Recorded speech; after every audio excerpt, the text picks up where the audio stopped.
Selamat pagi, ini video nomor 513 ya. Saya ingin jelasin mengenai perkembangan terakhir operasi RMT, Recirculating Money Theory, bahwa sekarang itu di China itu banyak investor money fraud. So for my friend Julia, operation of RMT, Recirculating Money Theory, has been done by UK to seize the money fraudsters from China in Kamboja. So here the video.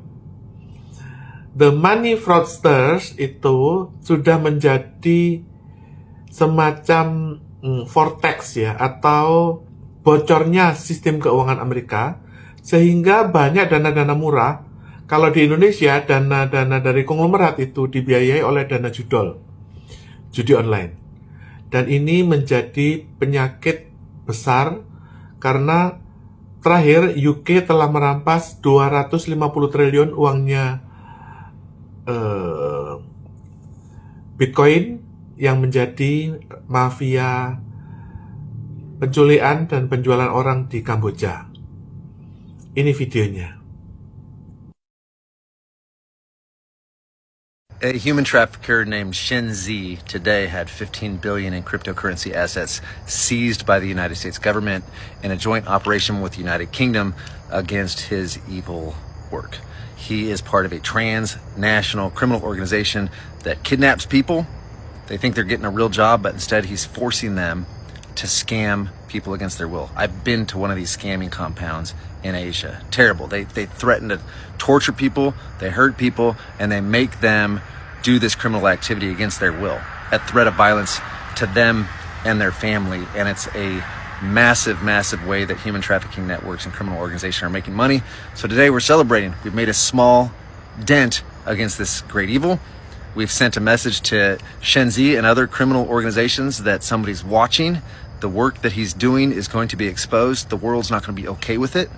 And hopefully, because these organizations are too big to fail, because they're so embedded and so corrupt within some of the governments in the countries that they're operating in, it's really hard to get the enslaved people released.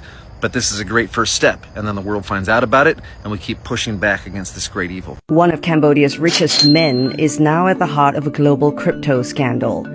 37-year-old Chen Shi, founder of Prince Holding Group, is wanted by U.S. authorities for running what they call one of the largest financial frauds in history.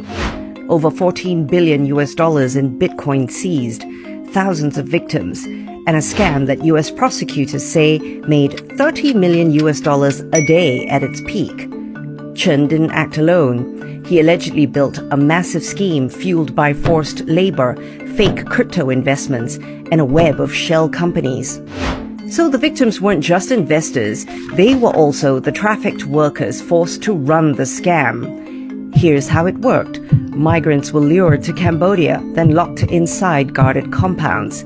They were then forced to target strangers online in what is known as pig butchering scams, elaborate cons designed to bleed victims dry, slowly.